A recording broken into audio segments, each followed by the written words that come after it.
So hello everyone, welcome back to the channel. और आप लोगों के सामने दो क्वेश्चंस दिख रहे होंगे, दोनों लगभग एक से प्रॉब्लम है। ऊपर वाला जो प्रॉब्लम है वो जेई मेंस लेवल बोल सकते हो, एंड वो जान कल द मैकेनिक्स हैंड आउट का है। एंड जो नीचे वाला प्रॉब्लम है लीनिंग रेक्टेंगल जो लिखा है जिसमें 3 स्टार दिए गए हैं, ये इसको आप एडवांस लेवल बोल सकते हो। ये डेविड मॉरिन से उठाया हुआ है। दोनों प्रॉब्लम बिल्कुल सेम है, एग्जैक्टली सेम है, कोई डिफरेंस नहीं दोनों के बीच में। बस फ़र्क इतना है कि एक में थोड़ी कम बातें पूछी गई थी, जान कल्दा वाले में थोड़ा कम इन्फॉर्मेशन पूछा गया है, एंड डेविड मॉरिन वाले में इन लोगों ने फ्रीक्वेंसी भी पूछ ली है। ठीक है, तो आप लोग क्वेश्चन रीड करो, तब तक मैं छोटी सी दो बातें आपको बताना चाह रहा हूँ।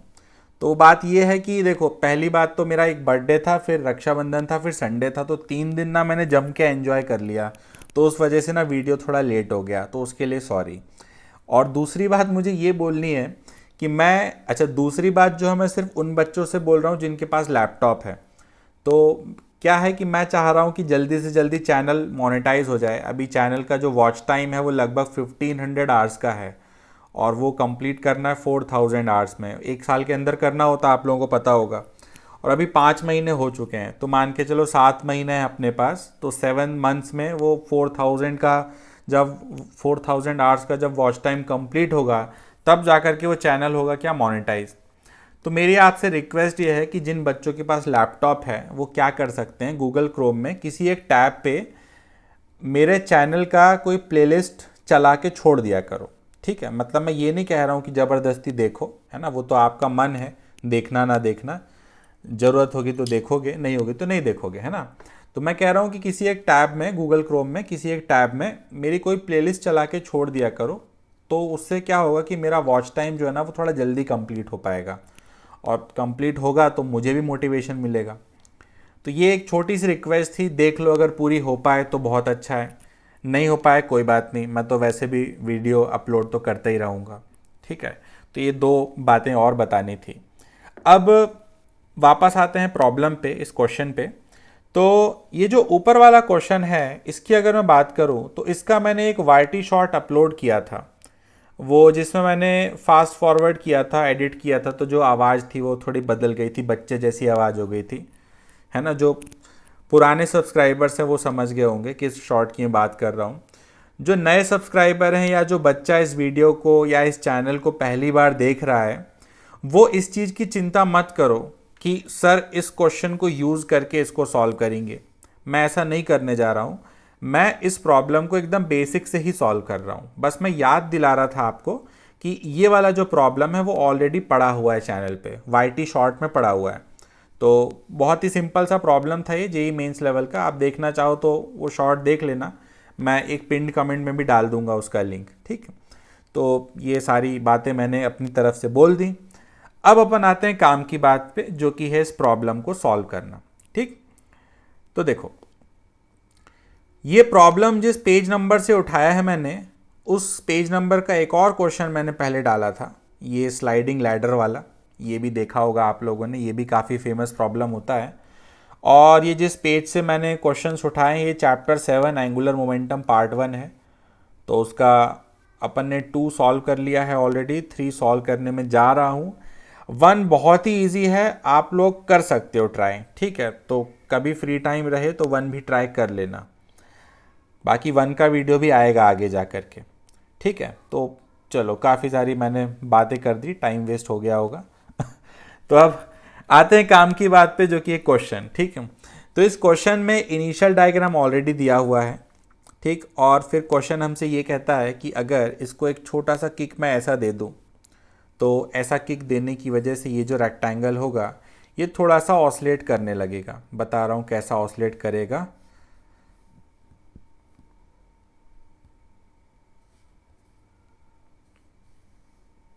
ये क्वेश्चन कहता है कि अगर इसको हम छोटा सा किक दे दें डाउनवर्ड्स, तो ये जो सिलेंडर होगा ये ऐसा कुछ ऑसिलेट करेगा, ऐसा ऐसा ऑसिलेट करेगा।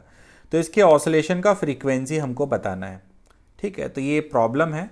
बाकी और भी बहुत सारी चीज़ें इसमें लिखी हुई हैं, लेकिन जब हम इस प्रॉब्लम को सॉल्व करने जाएंगे तो जो बाकी की चीज़ें हैं वो ऑटोमेटिकली कैलकुलेट हो जाएंगी, है ना। जैसे कि लिखा है कि calculate the equation of motion, ये लिखो। है ना, और लास्ट में लिखा है find the frequency of these small oscillation, है ना। बीच में और भी कुछ लिखा है, under what conditions will the rectangle fall of the cylinder and under what condition it will oscillate, है ना। तो ये सब कुछ ऑटोमेटिकली कैलकुलेट हो जाएगा। मैं सिर्फ और सिर्फ फ्रीक्वेंसी कैलकुलेट करने जा रहा हूँ। जब फ्रीक्वेंसी का एक्सप्रेशन बनेगा तो उसके डेरिवेशन में सब कुछ ऑटोमेटिकली कैलकुलेट हो जाएगा। ठीक, तो क्वेश्चन मान के चलते हैं, आप समझ गए हो। ये कोई सिलेंडर है जिसको ऑसिलेट करवाना है, बस ऐसा ऐसा ऑसिलेट करेगा ये इस स्फीयर के ऊपर। तो जो डायग्राम आपको दिख रहा है वो मान लो इनिशियल डायग्राम है। ये बनाया मैंने, इसके नीचे एक फाइनल डायग्राम। तो ये रहा स्फीयर और इसके ऊपर जो रेक्टेंगल है अब मैं वो रोटेट करके रख रहा हूँ। हाँ,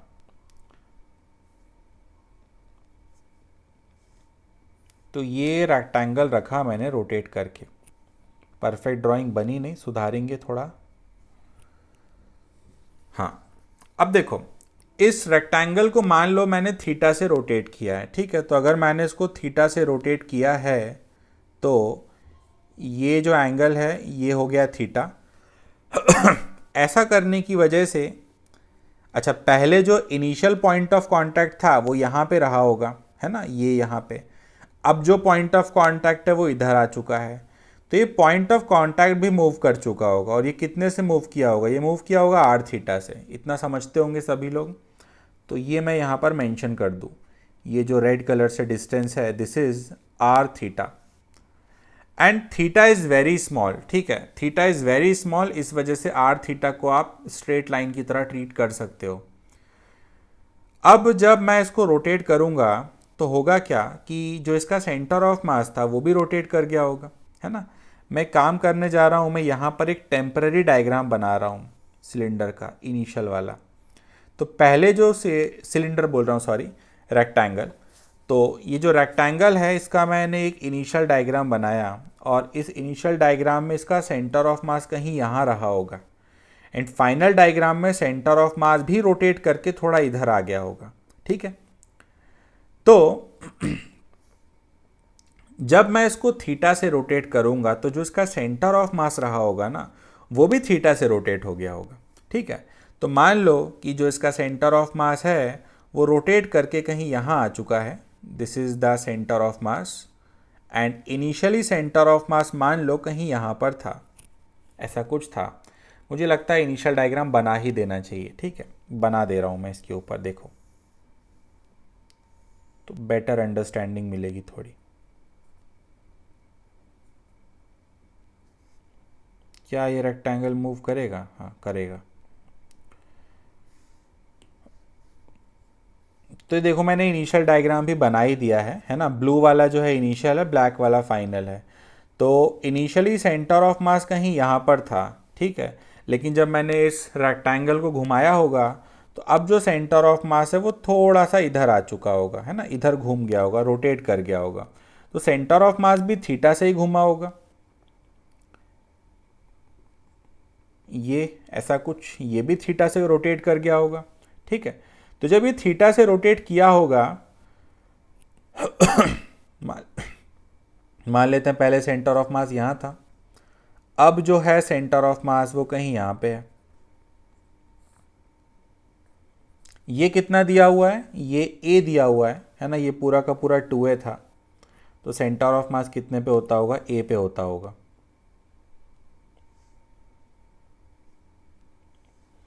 तो ये ए है। अब मैं क्या कह रहा हूँ? मैं कहता हूँ आपसे कि सेंटर ऑफ मास भी थीटा से घूम चुका होगा। कहने का मतलब सेंटर ऑफ मास यहाँ से मूव करके यहाँ आ चुका है, ऐसा कुछ। अगेन कर्व्ड पार्ट में आया होगा, लेकिन एंगल बहुत छोटा है तो स्ट्रेट लाइन की तरह ट्रीट कर सकता हूँ मैं इसको। तो मैंने ये मान लिया कि centre of mass already rotate कर चुका है एंड ज़रा आप यहाँ पर सोचो कि ये जो रेक्टेंगल है, ये रेक्टेंगल इस पॉइंट ऑफ कांटेक्ट के अबाउट प्योर रोटेशन करता होगा। कहने का मतलब ये जो पॉइंट ऑफ कांटेक्ट है ये इस रेक्टेंगल का इंस्टेंटेनियस एक्सिस ऑफ रोटेशन होता होगा। तो अगर यही इंस्टेंटेनियस एक्सिस ऑफ रोटेशन है तो मुझे इसी के अबाउट मोमेंट ऑफ इनर्शिया लिख करके हाफ आई ओमेगा स्क्वायर कर देना चाहिए उससे क्या होगा, इसकी काइनेटिक एनर्जी मुझे मिल जाएगी। काइनेटिक एनर्जी की क्या ज़रूरत है मुझे? एक्चुअली एसएचएम में जब हम फ्रीक्वेंसी निकालते हैं क्वेश्चन सॉल्व करते समय, तो उसके दो मेथड होते हैं, एक फोर्स मेथड होता है और एक एनर्जी मेथड होता है ना। तो मैं यहाँ पर एनर्जी मेथड यूज़ करने जा रहा हूँ, तो इस वजह से मेरा फोकस स्टार्टिंग से ही काय पे है, एनर्जी पे। तो सबसे पहले तो मोमेंट ऑफ इनर्शिया लिखूंगा मैं इसके अबाउट, इसको मैंने पी बोल दिया, ठीक है। तो मैं लिखूंगा I about P is equal to I about centre of mass plus M D square, and जो डी है वो ये वाला डिस्टेंस होना चाहिए, ये वाला डिस्टेंस मान के समझ में आता होगा, है ना। So this distance is D. अब डी कैसे निकलेगा? डी निकलेगा पाइथागोरस थ्योरम की हेल्प से। ये क्या होता होगा? ए होता होगा, एंड ये क्या है? R theta. तो अगर इस राइट एंगल ट्राइंगल में मैं पाइथागोरस थ्योरम लगाऊं तो डी में लिख सकता हूं, है ना।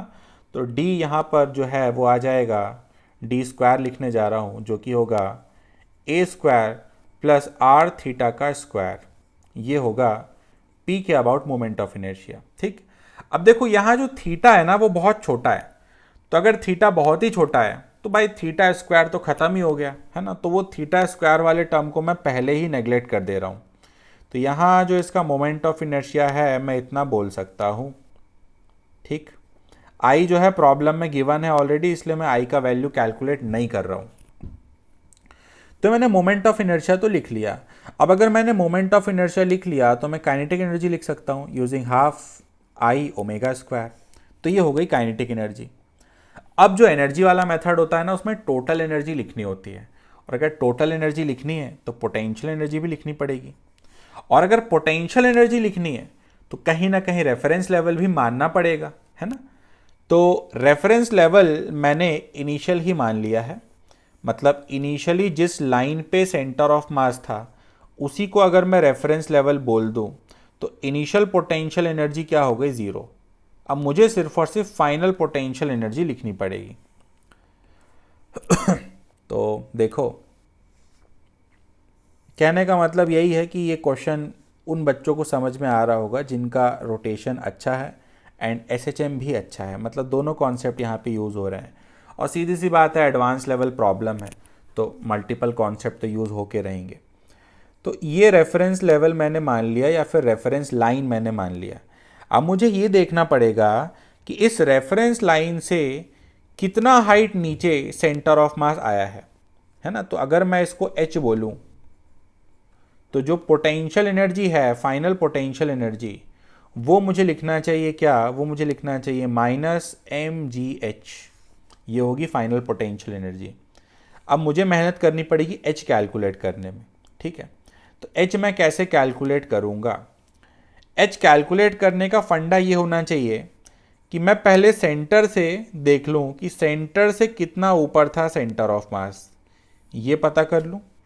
फिर बाद में पता कर लूँ फाइनली से जो सेंटर ऑफ मास है वो सेंटर से कितना ऊपर है ना। ये जो नीचे सिलेंडर या स्फीयर जो भी है, सिलेंडर है, तो मुझे क्या करना पड़ेगा? सिलेंडर का सेंटर और ये सेंटर ऑफ मास का इनिशियल डिस्टेंस लिखना पड़ेगा, which is nothing but R plus A, दिख ही रहा है आपको। एंड वैसे ही फाइनल भी लिखना पड़ेगा ये वाला, और इनका जो डिफरेंस होता होगा वही एच होता होगा, ठीक है। तो अब हमारी मेहनत शिफ्ट हो रही एच की तरफ। तो लिखा मैंने u is equal to minus M G, H का वैल्यू रखता हूँ मैं, जो कि होगा final height minus initial height, sorry initial minus final. तो इनिशियली ये कितना ऊपर था? इनिशियली था ये आर प्लस ए ऊपर, तो ये हो गया R plus A, and minus अब कितना ऊपर है ये सेंटर से, ये लिखना पड़ेगा मुझे। तो ये वाला पार्ट थोड़ा ध्यान से समझना। देखो, ये जो डिस्टेंस मुझे लिखना है ना, इस डिस्टेंस के टोटल 3 हिस्से हैं, ठीक है। एक हिस्सा तो ये रहा, विच इज अगर ये r है तो ये होगा r cos थीटा, ठीक है। तो एक हिस्सा तो ये हो गया, ठीक। दूसरा हिस्सा ये रहा, ये कैसे निकलेगा? ये अगर r थीटा है ना, ये भी थीटा होता होगा if this is theta. Simple geometry है भाई, है ना, आनी चाहिए आपको। तो ये जो है ये होता होगा आर थीटा साइन थीटा। उसके बाद इस पॉइंट से कितना ऊपर है, वो कितना ऊपर है, इतना ऊपर है ना, इतना। तो ये कितना होता होगा, ये होता होगा ए कॉस थीटा। तो ध्यान से देखो इस डिस्टेंस को, इस डिस्टेंस के टोटल 3 हिस्से हैं, है ना। मैं जैसे ही यहाँ से पेन उठाऊंगा ये पूरा डेटा गायब हो जाएगा और मैं दोबारा नहीं लिखने वाला, है ना, इसलिए मैंने पेन होल्ड करके रखा है वहाँ पे। अच्छे से देख लो, समझ में आ रहा होगा, मुझे पता है। तो ये जो डिस्टेंस होगा फाइनल, फाइनल जो हाइट है सेंटर ऑफ मास की from the centre of cylinder is R cos theta plus R theta sine theta plus A cos theta. तो ये मैं लिखने जा रहा हूँ यहाँ पर, जो कि क्या थी, जो कि थी R cos theta plus R theta sine theta plus A cos theta. थोड़ी जगह यहाँ कम पड़ गई लेकिन तुम लोग समझ गए होगे, प्लस ए कॉस थीटा। तो ये हुआ। अब इसको सिंप्लीफाई करें तो बनेगा u is equal to minus M G. वहाँ पर देखो r कॉमन करूँगा, छोड़ो मैथ्स नहीं समझा रहा, तुमको आती है ना। r कॉमन किया 1 माइनस कॉस थीटा बना, जो कि लिख सकता हूँ मैं 2 साइन स्क्वायर थीटा बाई 2। मान के चलते हैं ये आपको आता है। अगेन मैं कहूँगा देखो थीटा बहुत छोटा है। अच्छा थोड़ा और समझाना पड़ेगा कि साइन स्क्वायर थीटा बाई 2 का क्या मतलब है। साइन स्क्वायर थीटा बाई 2 का मतलब है साइन थीटा बाई 2 का होल स्क्वायर। तो ये बनेगा r वाला टर्म, वैसे ही बनेगा a वाला टर्म, ठीक है। और एक बच जाएगा क्या, minus R theta sine theta. उसके बाद फिर से हम बोल देंगे देखो भाई थीटा बहुत छोटा है, तो थीटा अगर बहुत छोटा है तो sine theta equal to theta लगा लो। तो बनेगा u equal to minus M G. ये हो जाएगा थीटा, ये होगा आर थीटा स्क्वायर बाई 2, ये होगा ए थीटा स्क्वायर बाई 2 और ये होगा आर थीटा स्क्वायर, ऐसा होगा। तो फाइनल पोटेंशियल एनर्जी हमको पता चली which is minus M G R minus A और ए माइनस आर, सॉरी एक मिनट, फाइनल बना ये m ji R minus A theta square by 2। तो ये हमको पोटेंशियल एनर्जी पता चल गई, ठीक है। अब देखो काइनेटिक भी पता है, पोटेंशियल भी पता है। तो जो एनर्जी वाला मेथड होता है, पहले मैं यहाँ थोड़ा सा तुम लोगों को एजुकेट कर देना चाहता हूँ, ठीक है। एनर्जी वाला मेथड कैसे काम करता है वैसे तो बहुत बच्चों को पता होगा, लेकिन मैं यहाँ पर ना कुछ स्टेप स्किप मारता हूँ हर बार। तो फिर अगर मैंने यहाँ स्किप मार दिए तो हो सकता है समझ में ना आए। तो पहले मैं वो समझाने जा रहा हूँ कि मैं कौन से स्टेप स्किप करता हूँ। तो देखो जो नॉर्मल एसएचएम वाले सवाल होते हैं, नॉर्मल प्रॉब्लम्स जो होते हैं, है ना, मान लेते हैं मैं सिंपल इसका एग्जांपल लूँ इसका। तो इसमें क्या करते हैं अपन, लिखते हैं potential energy half K X square and kinetic energy half M V square. इसको कांस्टेंट बोलते हैं। अब जो नॉर्मल लाइफ है ना, नॉर्मल लाइफ में क्या करते हैं बच्चे लोग या टीचर लोग, इसको डिफरेंशिएट करते हैं। बोलते हैं एक्स स्क्वायर का डिफरेंशिएशन हो गया 2x dx by D T and half M V square का डिफरेंशिएशन हो गया 2v dv by D T. R H S में कांस्टेंट था उसका डिफरेंशिएशन 0। फिर बोलते हैं 2 से 2 गया, 2 से 2 गया, dx by D T V हो गया, फिर v से v गया। तो यहाँ मिला kx plus M A equal to 0। Then फिर उसके बाद ये बेचारे लोग a बराबर माइनस के बाय एम इंटू एक्स बोलते हैं। देन फिर इसको ओमेगा स्क्वायर बोलते हैं। तो इतनी मेहनत करवाते हैं। ये थी नॉर्मल ज़िंदगी। अब मैं तुमको बताने जा रहा हूँ मेंटोस ज़िंदगी, है ना। तो मेंटोस ज़िंदगी के अकॉर्डिंग मैं क्या करता हूँ, मैं ये स्टेप खा जाता हूँ, ये स्टेप खा ही जाता हूँ मैं। और डायरेक्ट में क्या करता हूँ, ये जो इक्वेशन है ना, मैं इसको ऐसे लिखता हूँ। मैं इसको लिखता हूँ 1x square plus m by k into v square equal to constant, ऐसा लिखता हूँ। उल्टा लिख दिया शायद जल्दबाजी में, है ना, सुधार दे रहा हूँ तुम्हारे लिए। मैं इसको लिखता हूँ K by M into X square plus 1v square is equal to constant. और सीधा सीधा ये जो होता है ना, ये इसी को ही ओमेगा स्क्वायर बोल देता हूँ। बात वही है, सेम चीज़ है, बस क्या है मेरा ना समय बचता है, बिना फालतू डिफरेंशिएट करने में मैं टाइम वेस्ट नहीं करता। मैं क्या करता हूँ डायरेक्टली यहीं से ऐसा लिख देता हूँ, ऐसा, तो मेरा टाइम बच जाता है। तो वही काम ना मैं यहाँ पे करने जा रहा हूँ इस क्वेश्चन में। ये जो क्वेश्चन है इसमें मैं करने जा रहा हूँ। तो देखो, मैंने लिखा कि काइनेटिक प्लस पोटेंशियल बराबर होता होगा कांस्टेंट। ठीक है, एक मिनट दो मुझे, बस जो मिटाया है वो लिखे रहने देता हूँ, कंपेयर करने में इजी होगा, है ना। आगे बढ़े, अपन क्वेश्चन वाला पार्ट उठाएं। तो मैंने लिखा काइनेटिक प्लस पोटेंशियल बराबर कांस्टेंट होना चाहिए। काइनेटिक कितनी थी? काइनेटिक थी हाफ आई ओमेगा स्क्वायर। आई कितना था? आई आया था आई प्लस एम ए स्क्वायर। एक बार चेक कर लूँ, यही था ना? हाँ। प्लस पोटेंशियल कितना आया? पोटेंशियल आया M ji R minus A by two theta square equal to constant. अब मैं यहाँ पर इसको डिफरेंशिएट करने में समय बर्बाद नहीं करूँगा। जैसे यहाँ मैंने वी स्क्वायर का कोफिशिएंट 1 बना दिया था, ठीक वैसे ही यहाँ पर मैं फिर से बोल रहा हूँ, जैसे यहाँ पर मैंने वेलोसिटी के स्क्वायर का कोफिशिएंट 1 बना दिया था, ठीक वैसे ही यहाँ पर मैं एंगुलर वेलोसिटी का जो स्क्वायर है उसके कोफिशिएंट को 1 बना दूंगा।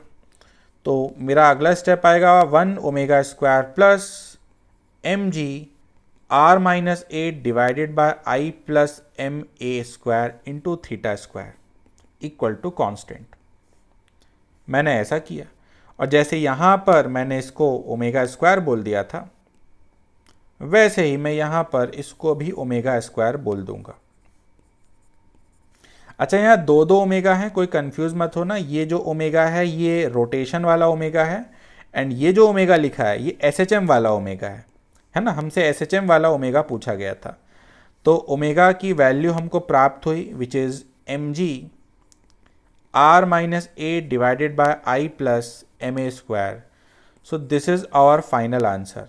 ठीक है, अब बाकी के क्वेश्चंस ऑटोमेटिकली यहाँ पर आंसर हो गए हैं। जैसे कि क्वेश्चन में ये भी पूछा गया था कि under what conditions it will oscillate, है ना। तो यहीं पर आपको दिख रहा है कि स्क्वायर रूट के अंदर होना चाहिए क्या? पॉजिटिव। पॉजिटिव तभी होगा जब r greater than a by two होगा। तो ये कंडीशन भी आ गई, इस कंडीशन के अंदर ही ऑसिलेट करता होगा। और बाकी इसने ये भी पूछा था कि इक्वेशन ऑफ मोशन वगैरह बताओ, है ना। तो वो यही है, इसी की वो बात कर रहा था। तो ये पूरा प्रॉब्लम हमने सॉल्व कर दिया। यहाँ पर जो काम की बात आप लोगों को सीखनी चाहिए थी वो ये वाला पार्ट था एक। तो बस हाँ, पूरे क्वेश्चन, पूरे जो पूरा का पूरा वीडियो रिकॉर्ड हुआ है, मुझे ऐसा लगता है कि आपके लिए यही इम्पॉर्टेंट है। ठीक है, ये इतना इम्पॉर्टेंट है कि अगर आप जेई एडवांस 2025 का पेपर देखोगे और वहाँ पर भी आपको ये बात पता हो, तो 2 लाइन में आपका आंसर आ जाएगा। डायरेक्ट आपको वी स्क्वायर का कोफिशिएंट देखना पड़ेगा। मैं बात कर रहा हूँ, मैं दिखा देता हूँ आपको क्वेश्चन। कहाँ गया? Paper 1 English. ये इस क्वेश्चन की बात कर रहा हूँ। यहाँ पर भी कुछ इस टाइप का ही रोटेशन वाला एसएचएम हुआ था जेई एडवांस 2025 में। तो यहाँ पर भी जब मैंने वीडियो सॉल्व किया था, तो यहाँ पर भी देखो मैंने सेम फंडा यूज़ किया था कि वी स्क्वायर का कोफिशिएंट 1 बना दिया, 1 वी स्क्वायर का कोफिशिएंट 1 बना दिया था। तो ये चीज़ बहुत काम की है, कई बार टाइम आपका बचा सकती है। तो ये तो था मेरा सॉल्यूशन। ठीक है, अब तुम जरा जो हमारे डेविड मॉरिन भाई साहब हैं उनका सॉल्यूशन देखो। उनका सॉल्यूशन देख के आपका दिमाग ख़राब ही हो जाएगा, क्योंकि इन्होंने अपने सॉल्यूशन में यूज़ किया है लैग्रैंजियन मेथड, जिसका लैग्रैंजियन का एल भी हमको नहीं आता। तो किसी को अगर आता हो लैग्रैंजियन मेथड, है ना, कोई बच्चा हो अगर, और वो समझना चाहे, तो वो इनका सॉल्यूशन समझ सकता है। ठीक है, बाकी सॉल्यूशन मैंने ओपन क्यों किया है? सो दैट मैं आंसर मैच कर पाऊँ। तो आंसर अपना सेम है कि नहीं? M ji R minus A divided by M A square plus I. Answer तो ठीक है। तो मान के चलते हैं वीडियो आपको अच्छा लगा होगा। जो लोग नए हैं, वेलकम टू द चैनल। और अगेन कोई रईस पार्टी है लैपटॉप वाली, तो यार वो छोटी सी रिक्वेस्ट है, उसको पूरा कर दो, है ना, बहुत खुशी मिलेगी। मिलते हैं नेक्स्ट वीडियो में। All the best. मैं वीडियो ख़त्म होने के बाद दोबारा आया हूँ। एक्चुअली यहाँ मैंने गलती से a बाई टू लिख दिया, है ना। सीधी सी बात है कि अगर इस क्वांटिटी को पॉजिटिव होना है then r must be greater than R must be greater than A, ये लिखना था यहाँ पे। तो गलती से a/2 लिख दिया था, इसलिए छोटी सी क्लिप लास्ट में रिकॉर्ड करके ऐड की है। ठीक है, चलो टाटा बाय बाय, मिलते हैं नेक्स्ट वीडियो में। All the best.